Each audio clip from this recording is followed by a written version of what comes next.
The inspection clipboard cracked against the tile when I saw her face. Captain Elena Reyes, U.S. Army, me, the woman who'd stared down insurgents without blinking, stood rooted in General Marcus Harlan's office, the morning sun carving a blade of light across a framed photo on his desk. A girl, 7 maybe, with wild auburn curls and storm gray eyes that punched the air from my lungs. I knew those eyes. They'd shared a cracked window with me in a dusty Arizona orphanage 22 years ago. Something catch your attention, Captain? Harlan's voice was velvet over steel. My hand shook as I lifted the frame. Sir, this child. Her name was Rose when I knew her. The room tilted. Paper slid from my folder like surrender flags. Harlan's tan drained to ash.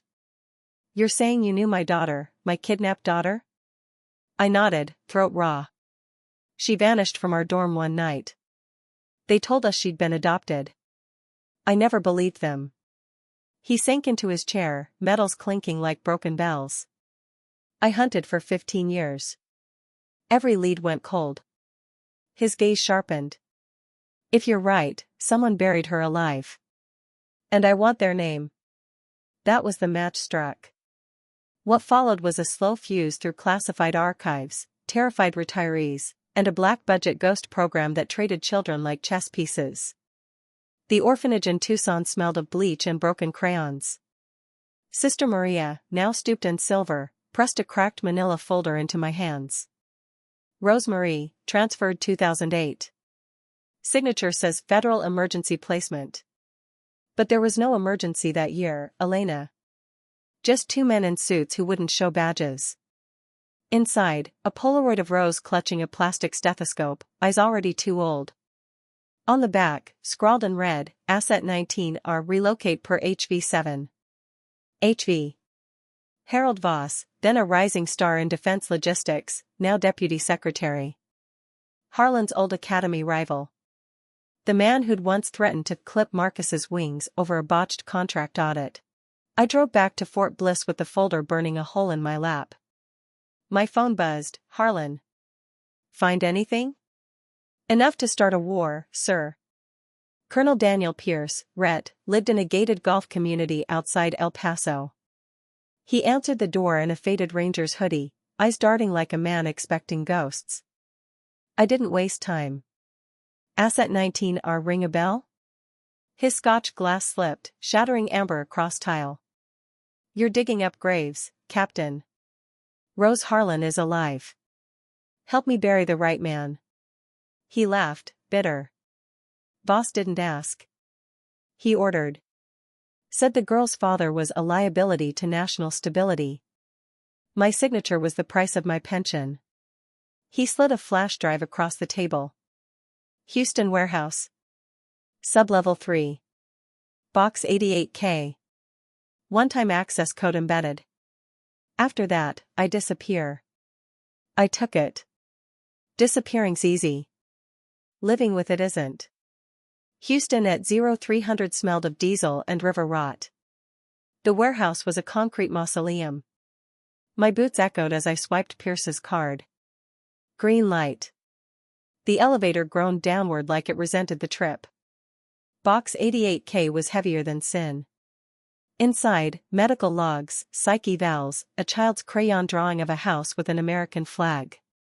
And a single-page stamped termination of parental oversight, AUTH, HV7, below, a forwarding address, Safe Haven Adoptions, Baton Rouge, LA. My hand shook so hard the paper rattled.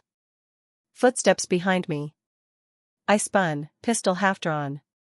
Easy, Captain. A woman in a navy windbreaker, badge glinting. Special Agent Lopez, sis. You just opened Pandora's box. You here to close it? Only if you make me. She holstered her weapon. Boss is lawyered up. But he missed one thing, Rose isn't a file anymore. She's a nurse in Baton Rouge. Goes by Marie Carter now. Wants nothing to do with the past. My pulse thundered. Take me to her. The Baton Rouge house was butter yellow with wind chimes singing in the breeze. Marie opened the door in scrubs, hair twisted up, exhaustion etched around eyes that still haunted me. "You're not a social worker," she said, reading my uniform. "I'm the kid who shared peanut butter with you when the cooks forgot dinner." Her knees buckled. I caught her elbow. "They told me you were adopted by a general in Dallas." "They lied." I handed her the crayon drawing from the box. "This is yours." She traced the flag with trembling fingers. "I dream about a man in dress blues calling me Rosie." I thought I was crazy. "You're not. He's on his way." Harlan's rental car screeched into the driveway at dusk. He stepped out, older than the photos, medals replaced by a simple leather jacket. Marie froze on the porch. "Rosie?" One word, cracked in half. She ran. He met her halfway, lifting her off the ground like she was still 7. Sobs echoed off the siding, hers, his, mine. Later, over coffee that tasted like redemption, Harlan laid a dossier on the table. "Boss's resignation is drafted. But he wants a deal, names stay buried." Marie's hand found mine. "No deals. I want my name back. I want the world to know what they stole." The Senate hearing was a circus. Cameras flashed. Boss sat stone-faced as I testified, voice steady. Asset 19R was a child, not a bargaining chip. The program relocated 32 minors to punish whistleblowers. I have the files. I have the witnesses. And I have Marie Harlan, alive, unbroken, and ready to speak. Gasps rippled.